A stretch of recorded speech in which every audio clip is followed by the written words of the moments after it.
tudo bem? Por que anestesiar um Yorkshire é tão complicado?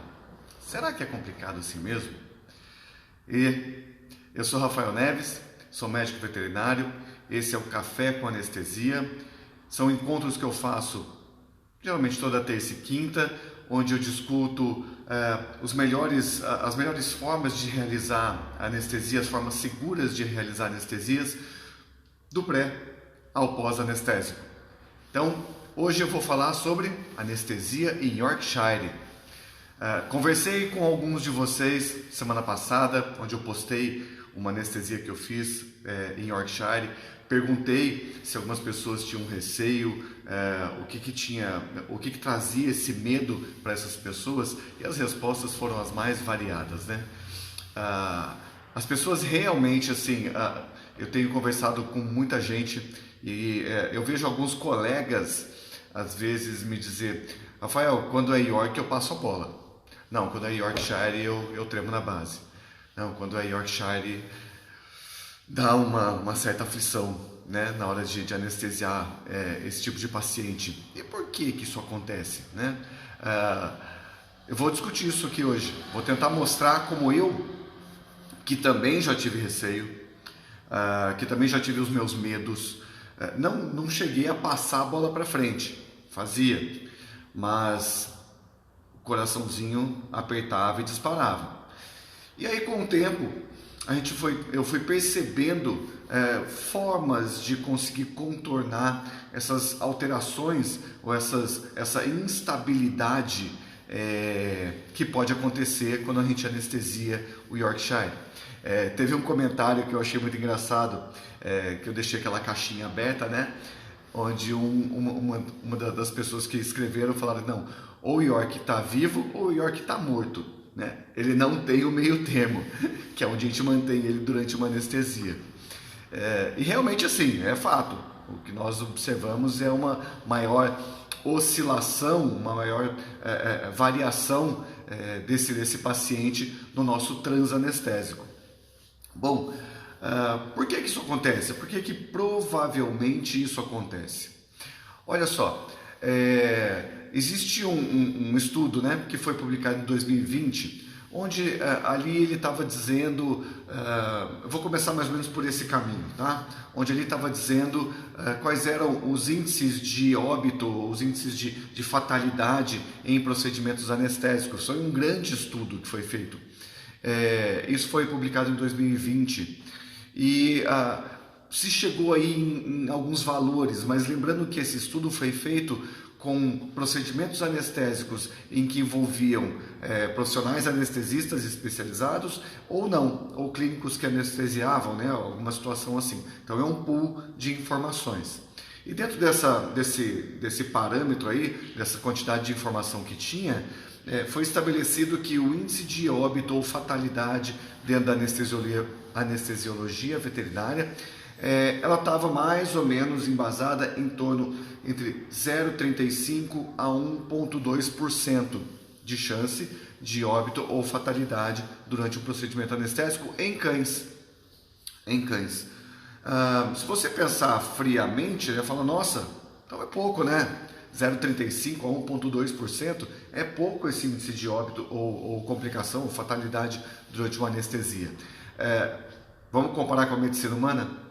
A medicina humana hoje trabalha numa faixa de 0,15% a 0,3% de chance de fatalidade. Então nós temos muito que melhorar, muito que melhorar. Apesar de aparentemente parecer pouco, nós podemos melhorar demais. Por que eu estou falando isso? Porque também nesse estudo foi demonstrado o mesmo trabalho, a mesma análise feita com óbitos em gatos. Tá? E, por incrível que pareça, os óbitos em gatos são maiores do que os índices de óbitos em cães. Óbitos em gatos giram em torno aí de 1,8% a 3,2%. Né? E aí, quando eles pegaram esses valores de óbito em cães e gatos e pegaram de cães e meio que subnicharam isso, né? Viram algumas características desses cães, viram que cães pequenos, cães pequenininhos, ok? Que se assemelhavam mais ou menos a peso de gatos, ficavam em índices de complicação e óbitos parecido com os gatos. Então tá. Então nós temos aí uma diferença entre espécie e uma diferença, parece que de peso, né? E o nosso coleguinha Yorkshire entra nisso. Então, mas não é só ele, né? Não é só ele. Eu já vi pessoas que têm um certo receio de anestesiar Yorkshire, tem pessoas que têm receio de anestesiar Lulu da Pomerânia, Pinscher, mesmo Lhasa e Shih Tzu, esses animaizinhos pequenos. Ok, vamos falar do tal do Yorkshire. Esse rapazinho pequeno foi uma raça extremamente selecionada e hoje nós temos Yorkshire, o menor Yorkshire que eu já... A menor Yorkshire que eu já anestesiei até hoje foi uma fêmea de 800 gramas. 800 gramas. E ela tinha os seus 8 anos de idade. Tá? E como não podia deixar de ser pior a situação, essa cadelinha era do meu cunhado. Olha que maravilha, piometra. Ele morava em uma outra cidade, ele entrou no carro, trouxe para cá e me deu a responsabilidade de anestesiar essa cadelinha. Bom, desde então a gente tem que se virar, né? A gente tem que tomar alguns cuidados para poder trabalhar melhor com esse paciente. Outros fatores que podem explicar o porquê que a gente tem um certo trabalho de anestesiar Yorkshire. A massa magra, né? São animais magros. Eventualmente a gente vê um Yorkzinho mais rechonchudo, mas a grande maioria eles são mais magrinhos. Essa massa magra pode entrar aí num processo, pode auxiliar ou interferir no processo de metabolização de fármacos, tá ok? Então, geralmente o metabolismo de Yorkshire ele é mais rápido, o nível de cortisol é maior. Então, essa coisa dele metabolizar rápido, dele responder rápido às diferentes situações, pode justificar essa variação que nós temos, essa oscilação que nós temos durante um procedimento anestésico. Ok, como eu consigo realizar então um procedimento anestésico em Yorkshire de forma que eu consiga ficar tranquilo, de forma que eu consiga ficar um pouco menos tenso? Eu não vou mentir para vocês, quando eu vou anestesiar um Yorkshire, a gente pensa diferente, a gente começa a querer achar às vezes problemas nesse paciente. E tudo começa, como eu sempre falo, com o motivo pelo qual eu vou anestesiar um Yorkshire.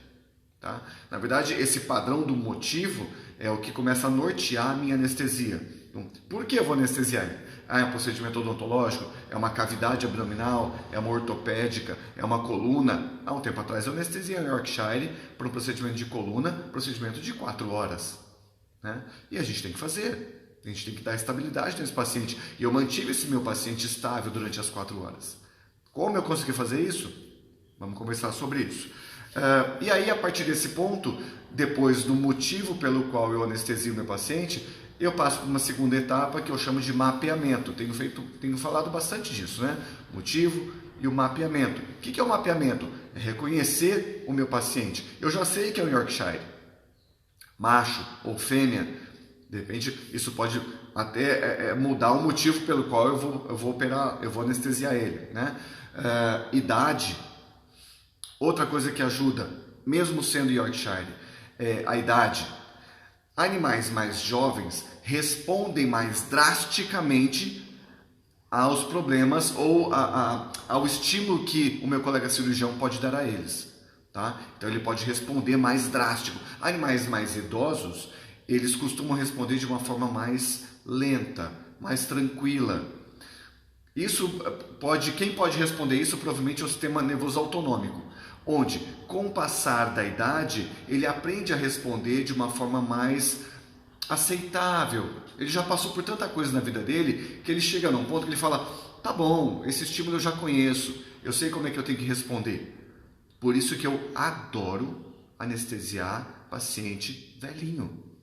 Cara, me dá um Yorkshire de 15 anos, cardiopata, eu gosto de uns desafios, né? E quando você aprende a entrar no ritmo deles e entender o que eles precisam e ter à disposição fármacos, equipamentos, monitoração que me auxiliem nesse processo, isso ajuda bastante. Mas eu também anestesio os Yorks de 6 meses para castrar, por exemplo. E a resposta deles frente ao estímulo é muito mais drástica do que um animal adulto, um animal idoso. Isso é fato, tá? Então, dentro desse mapeamento, eu tenho a raça, eu já tenho a idade, o sexo, e aí eu vou ter as comorbidades. Quais são os problemas que esse York já traz na vida dele? Às vezes, você tem um problema congênito. Eu já fiz numa avaliação pré-anestésica de um Yorkshire, onde eu fui auscultar nesse paciente, a hora que eu coloquei o esteto, estava lá, tum-ts, tum-ts, tum-ts, tum. Tinha 6 meses de idade. Era para um procedimento oftálmico, faz um pouquinho de tempo isso, era para um procedimento oftálmico.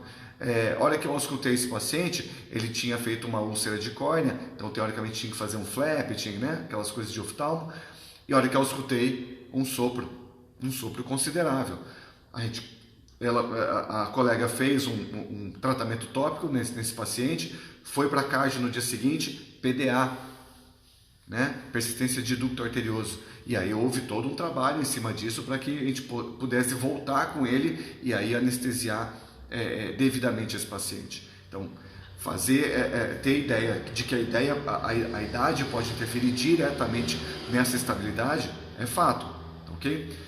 A partir desse ponto, então, você conhecendo as comorbidades, pode ser um animal jovem, um animal adulto, um animal idoso, tendo essas comorbidades, você vai lançar a mão em primeiro local do seu exame clínico. Examine muito bem esse paciente, não deixe de examinar esse paciente. Palpe, auscute, sinta ele, olhe ele, tá ok? E depois nós temos os exames complementares. Os exames complementares auxiliam drasticamente na tomada de decisão na nossa técnica anestésica. Então depende de como está o hemograma, como é que está a função renal, função hepática, eletro, eco. Rafael, eu não tenho tudo isso em mãos. Você aumenta a sua margem de risco. Não dá para fazer milagre. Não dá para fazer milagre. Eu tive um paciente recente, Yorkshire, de 11 anos, para fazer tratamento periodontal. Não gosto de falar limpeza de tarde, eu acho um termo meio chulo, mas tudo bem. Tratamento periodontal. Cheguei na clínica, montei a estrutura dos meus equipamentos, fui avaliar o paciente, avaliei o paciente e aí, ao questionar sobre a realização de exames, haviam me dito de que havia sido coletado o sangue desse paciente, só que haviam coletado sangue há 10 minutos atrás, ia mandar esse sangue para o laboratório, ou seja, iria fazer os exames, tá bem? E aí? Anestesia ou não anestesia esse paciente? O Yorkshire, de 11 anos, para tratamento periodontal. Eu tomei a frente e disse não. Disse que não, que eu queria os exames, se eu já tinha o sangue, já tinha sido coletado, foi um delay de coleta, mandar para o laboratório e voltar com o resultado, vamos esperar o resultado. Seria uma responsabilidade minha eu anestesiar esse paciente e, de repente, por uma eventualidade, uma fatalidade, acontece alguma coisa com o paciente, e aí? Como é que eu fico na história? Tinha sangue, né? Foi pago o exame, foi coletado o exame e não foi feito? Uma negligência minha, não. Tá ok? Nesse caso, eu suspendi, a gente reagendou e depois fez o procedimento. E correu tudo bem. Correu tudo bem no nosso paciente. Muito bem, exames complementares feitos, avaliado, ótimo. Então vamos partir para o nosso planejamento anestésico. Eu vou mudar aqui o meu roteirinho, que eu coloquei para não esquecer de falar nada para vocês. Muito bem. No nosso roteiro, eu divido o meu planejamento anestésico em algumas etapas. E tudo começa com a minha MPA, medicação pré-anestésica. Mas eu mudo isso. Né? Hoje o meu conceito de MPA mudou um pouco, é o que eu chamo de MPPA, medicação pré-pós-anestésica. Eu quero um paciente sedado, tranquilo, com analgesia antes do procedimento, no transanestésico, eu quero meu paciente acordando tranquilamente no pós-operatório. tá? Mesmo que eu me programe para reverter um fármaco ou outro, mas eu quero que ele retorne tranquilo. Então, por isso que eu chamo de MPPA, medicação pré-pós-anestésica. Então, vamos começar com um planejamento para este paciente. Lembre-se, nós estamos falando de Yorkshire, anestesia de Yorkshire. E a gente sabe que há uma oscilação, uma instabilidade no transanestésico que é esperado desse tipo de paciente. Então, como conseguir promover estabilidade anestésica nesse paciente especificamente? Não dá para fazer milagre. Me desculpa.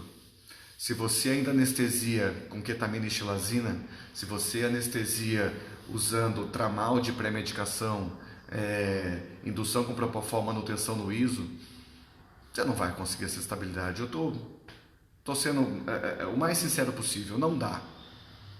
Na verdade, não é para o Yorkshire, é para qualquer paciente. Nesse esquema, não. Okay? A gente tem que ter preparo, a gente tem que ter fármaco, a gente tem que ter equipamento adequado para que eu tenha estabilidade anestésica. Ah, mas aí eu não vou conseguir fazer. Aí realmente acho mais difícil você conseguir uma estabilidade anestésica. Mas vamos lá, vou tentar passar algumas orientações que talvez eu consiga ajudá-los. Bom, primeira coisa então, MPPA. E aí na MPPA, na medicação pré-pós-anestésica, geralmente nós temos dois grandes grupos nessa fase, né? Que são os tranquilizantes e os sedativos. Os tranquilizantes sendo o mais conhecido, o grupo mais conhecido, os fenotiazínicos. Mais ainda, a cepromazina. Ah, mas eu tenho outros, tudo bem, eu sei que tem clorpromazina, levopromazina, prometazina, eu sempre falo disso. Okay? Já anestesiei York com tranquilização com prometazina, porque ia fazer a retirada de um mastocitoma, por exemplo. Tá? Mas vamos lá, um tranquilizante, uma cepromazina, ele vai tranquilizar um paciente, vai deixar ele levemente tranquilo. Se você quer um animal muito tranquilizado, você vai ter que apertar a mão na dose desse tranquilizante. E aí eu tenho os meus efeitos colaterais, como hipotermia e hipotensão. Dose e efeito, vai ter que pôr na balança. Tá? E depois eu tenho o grupo dos sedativos. Dentro dos sedativos, a gente começa lá atrás com xilazina, com detomidina, e hoje o que eu mais utilizo é a dexmedetomidina. É um sedativo. E aí eu já começo a melhorar a possibilidade da estabilidade anestésica do meu paciente. Então, já adiantando, entre um tranquilizante e um sedativo, o sedativo me auxilia muito mais nessa estabilidade anestésica. Eu só preciso ver se esse meu paciente aceita, se eu posso utilizar tanto o tranquilizante quanto o sedativo no paciente. Eu tenho os efeitos de tranquilização com os fenotiazínicos, eu tenho os efeitos de sedação com a dexmedetomidina, mas eu tenho os efeitos colaterais de cada um deles. Né? Então eu tenho aí do grupo da sedação, eu vou ter minha bradicardia, eu vou ter hipertensão, né? Eu vou ter hiperglicemia. Eu posso gerar arritmias e bloqueios, então eu preciso saber se esse meu paciente me permite usar esse grupo, o que vai facilitando o meu trabalho. Em permitindo usar um ou outro grupo, qual eu uso? Qual de repente é o mais interessante para eu usar em um Yorkshire? E aí talvez eu surpreenda vocês, porque eu uso os dois, no mesmo paciente. Tranquilizante e sedativo no mesmo paciente? Sim, já explico. Junto a esse tranquilizante ou sedativo, eu estou na fase de MPPA ainda, tá? Eu geralmente associo um analgésico. E aí você tem alguns analgésicos. Estou falando de analgésico opioide. Então, essa conversa vai para quem curte e usa opioide. Eu sei que tem colegas que são opioid free, que não usam opioide, né? Pelo motivo da redução de imunidade do paciente. Ok, tudo bem. Tem que ser um exímio bloqueador, fazer excelentes bloqueios regionais, locais, tudo mais. Tá ok? E eu curto, eu gosto de opioide, então geralmente eu associo a este sedativo e a este tranquilizante, ou um ou outro, ou os dois, um analgésico opioide. E aí você pode lançar mão daquilo que você tem com você, desde uma dolantina ou uma petidina, que é um opioide 1/10 da potência da morfina, ok? Mas libera muita histamina. cuidado um pouquinho. Você pode subir um pouquinho o seu nível e ir para uma morfina ou uma metadona, que é o mesmo nível mais ou menos de analgesia e sedação. Só lembrando que a morfina, ela geralmente induz a emese e vômito. Aí você junta com a Dex, que também faz a mesma coisa. Esse paciente vai vomitar com certeza. Com certeza. Eu gosto muito. Então, estou falando da minha experiência, ok? Então, eu gosto bastante da metadona. A metadona é um opioide sintético. Tá? Dificilmente a gente vê vômito. De vez em quando, dependendo da dose, a gente vê um pouco de ânsia. Ok? Então, a gente está juntando aqui um tranquilizante ou um sedativo, ou os dois, a um analgésico opioide. Tá? E você pode também complementar essa nossa MPPA com o uso de um bloqueador de receptor NMDA. Estou falando de ketamina. Não ketamina na dose dissociativa, mas ketamina na dose analgésica. E ela pode estar nesse pool de MPPA ou ela pode entrar depois, numa segunda fase. Então, ok. O que eu faço para ter a estabilidade nesses meus pacientes quando ele me permite o uso desses fármacos? Eu faço uma associação de dexmedetomidina, metadona, acepromazina. Então, um tranquilizante, um sedativo, um analgésico e um tranquilizante. Doses. Eu gosto muito que eu falo da técnica do chefe Fogaça. Chefe Fogaça é aquele da gastronomia, né? O cozinheiro lá, o chefe de cozinha, onde ele sempre fala, menos é mais. Doses muito baixas, com um pouco mais de associação. Então, eu tenho efeitos benéficos do sedativo, do analgésico e do tranquilizante. E o meu paciente, na sua grande maioria, responde muito bem. E eu tenho um paciente sedado, com nível de analgesia inicial do padrão da metadona. Só isso eu já começo a afinar aquela oscilação no transanestésico. Porque você vai perceber, quando você fizer isso, de que as doses que você vai precisar, a forma que você vai precisar manter esse paciente é muito mais tranquila. Tá? Meu paciente não oscila tanto durante uma anestesia. Com a faixa de dose analgésica da ketamina, muito bem, Vinícius. Ketamina, a dose analgésica varia de 1 a 2 mg por quilo. Tá? Ela pode ser feita nesta fase de MPPA, junto com esses outros fármacos. Então eu ficaria com 4 fármacos de MPPA, dexmedetomidina, metadona, acepram e ketamina. Tudo calculado para o peso do paciente, pela via intramuscular. Você espera de 5 a 10 minutos. É sempre bom, depois que você faz essa MPPA, que você oriente os tutores, se eles estiverem presentes. Eu sempre gosto que eles estejam, dos efeitos que isso pode provocar naqueles pós 5, 10 minutos. Tá? O que geralmente a gente observa é a possibilidade ou não de vômito, né? E aqueles espasmos que acontecem principalmente com o uso da dexmedetomidina, espasmos estes que são provocados pelo estímulo alfa-1 da dexmedetomidina.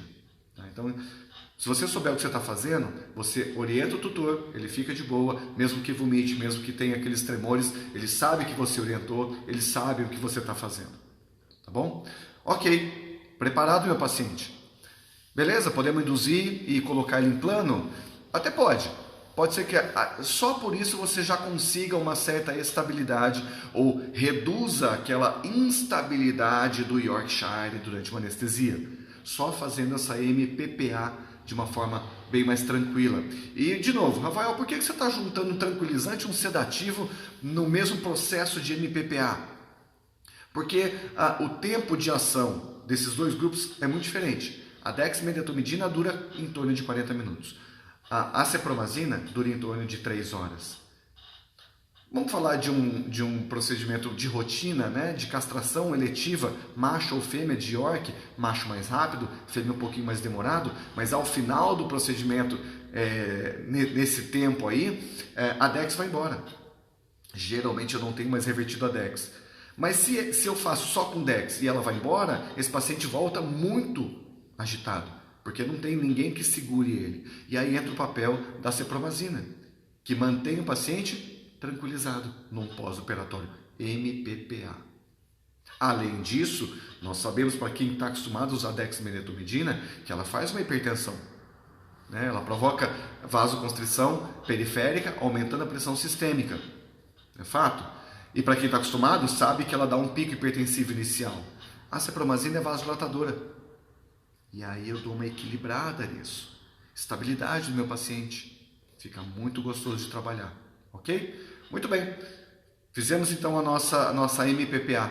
Vou fazer indução? Eu ainda não.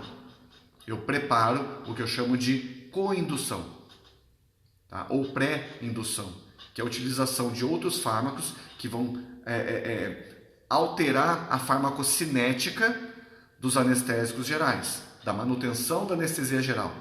Vai aumentar a minha margem de segurança e vai reduzir drasticamente o consumo de anestésico geral. Então é o que nós fazemos, que nós chamamos de pré-infusão. E aí você, geralmente na rotina, acredito que você tenha mais acesso, por exemplo, ao uso do fentanil.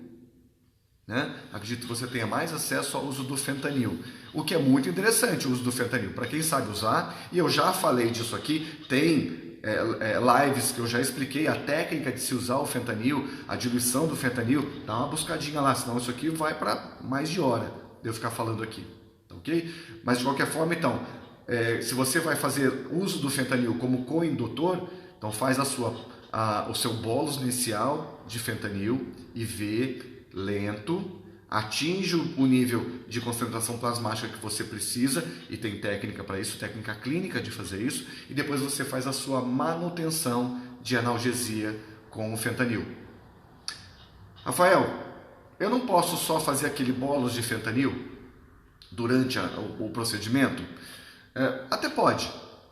Pode. Você já fez uma boa MPPA, você pode induzir, colocar esse animal em plano e aí, de repente, usar aquele bolus de fentanil no transanestésico. Só lembre uma coisa, o bolus de fentanil no transanestésico tem que ser feito antes do estímulo principal, por exemplo, de uma castração.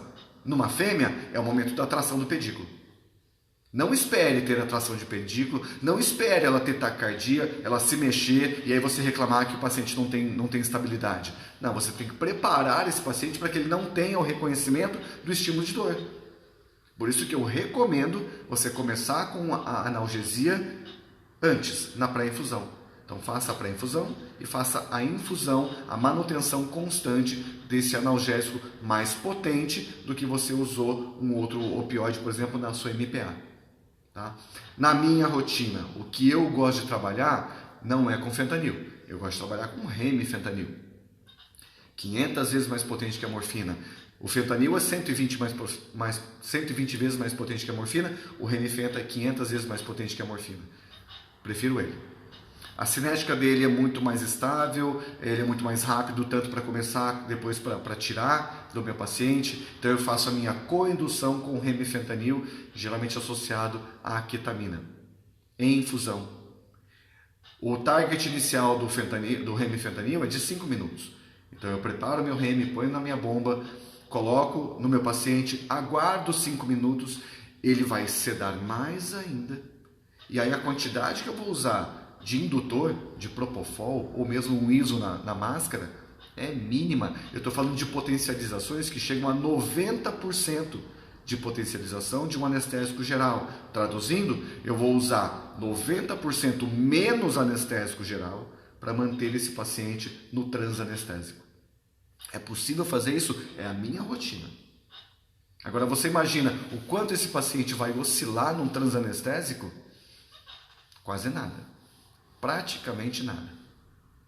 Ok? E aí eu parto então, lembre-se, fiz a minha MPPA, minha coindução, fiz a minha indução, muito cuidado na indução com esse nível de potencialização que você dá com o anestésico geral. Nós não queremos o nosso paciente roxinho, nós evitamos um paciente em apneia, tem técnica para induzir o paciente, você não ter mais ele cianótico, você não provocar mais apneia nesse paciente, numa pós-indução.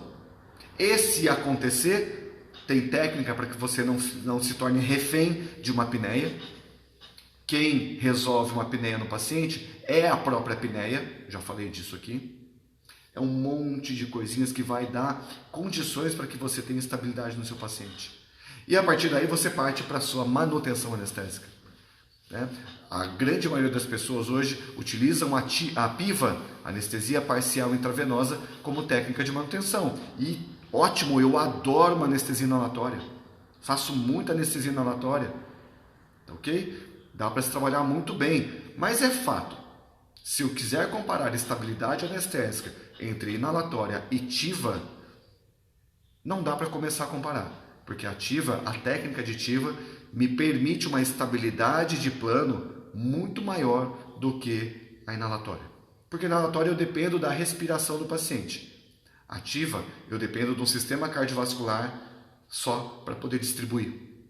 Então eu mantenho uma estabilidade muito maior na TIVA do que na inalatória.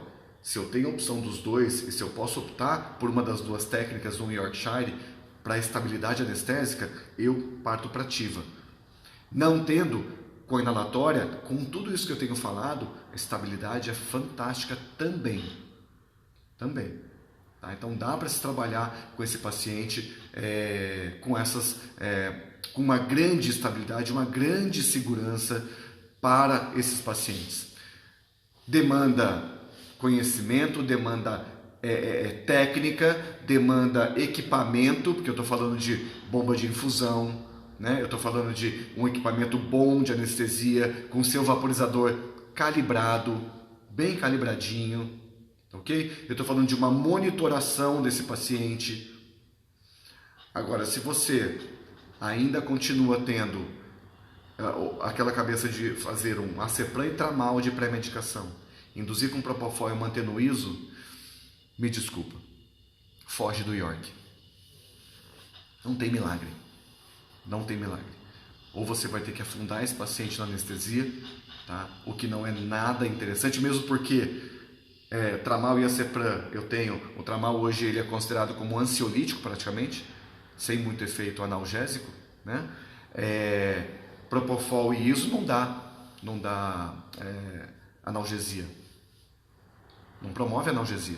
Como é que você quer a estabilidade desse paciente? A hora que ele tiver estímulo de dor durante o procedimento, tração de pedículo, eu já vi gente fazendo esse protocolo para ortopédica, é lógico que ele vai oscilar. A gente fala que quando o nosso paciente, independente da raça, ele começa a oscilar, a gente fala, esse aqui tem alma de York, né? Porque ele oscila, ele dá trabalho, dá alma de York. Aí eu já falo, o York tem alma de gato. O gato é extremamente acordado. O cérebro do gato é diferente do cérebro de um cão. Né? Eu já anestesiei cães e gatos com bis, índice bispectral, e aí fica claro isso. Então o gato, qualquer tipo de estímulo, ele acorda. O York, se ele não estiver muito bem preparado, ele acorda. E ele vai te dar trabalho. Então, dá mais trabalho preparar esse paciente, né? Tem que pensar um pouquinho mais em toda a técnica, mas hoje, eu anestesia York, de boa, tranquilo, sem problema nenhum. A preocupação sempre existe, o frio na barriga sempre existe e sempre vai existir. O dia que eu parar de sentir frio na barriga, eu paro de anestesiar, porque aí não faz diferença mais e não é isso que eu quero. Eu me preocupo com cada paciente que eu faço. Tá? Só que esse frio na barriga não pode ser o frio na barriga que te bloqueie, que te impeça de fazer esse tipo de procedimento. Você vai ter que fazer. Eles vão contar com você, com a sua técnica. Né? Então, faça. Mas faça direito. Busque trabalhar com outros fármacos. Né? Busque fazer mais associação. Busque entender o processo da sua anestesia. Melhore ela. Ok? Então é isso. Eu fiquei devendo essa live para falar sobre York. Espero ter ajudado aqueles que tinham algumas dúvidas. Esse é o processo que eu uso. Tá? Só para complementar, que é fantástico, os bloqueios. Não vamos esquecer dos bloqueios. Tá ok? Então você pode fazer bloqueio simples. Vou fazer York, odonto, vai ter extração, bloqueio de boca. Vou fazer York, vou mexer em ouvido, bloqueio de orelha. Vou fazer retirada de nódulos, bloqueio nódulo. Vou fazer castração eletiva. Se você souber e tiver técnica para isso, quadrado lombar e aquelas outras técnicas de bloqueio regional. Vou fazer membros, bloqueio regional de membros. Né? Bloqueio. Só lembra uma coisa, o York é pequenininho, calcule o volume máximo da lido e da bup nesse paciente, se você for associar, se você for usar elas ou associadas ou não. Bloqueio, não se esqueça disso. Isso vai dar muito mais estabilidade para o seu paciente, porque você vai precisar de muito menos anestésico de manutenção para ele. Tá ok? Fique de olho na recuperação. Se for usar fentanil, cuidado com o tempo de infusão. Fentanil é um vilãozinho nesse aspecto do retorno anestésico, depende do tempo que ele fica em infusão. São detalhes que fazem toda a diferença na sua anestesia. Ok? Terça-feira, uma ótima semana para vocês. Bora lá, Carol já está aqui me olhando, que a gente tem anestesia daqui a pouquinho. Bora trabalhar e a gente vai se falando, tá bom? Um grande abraço e uma ótima semana. Até mais, tchau, tchau.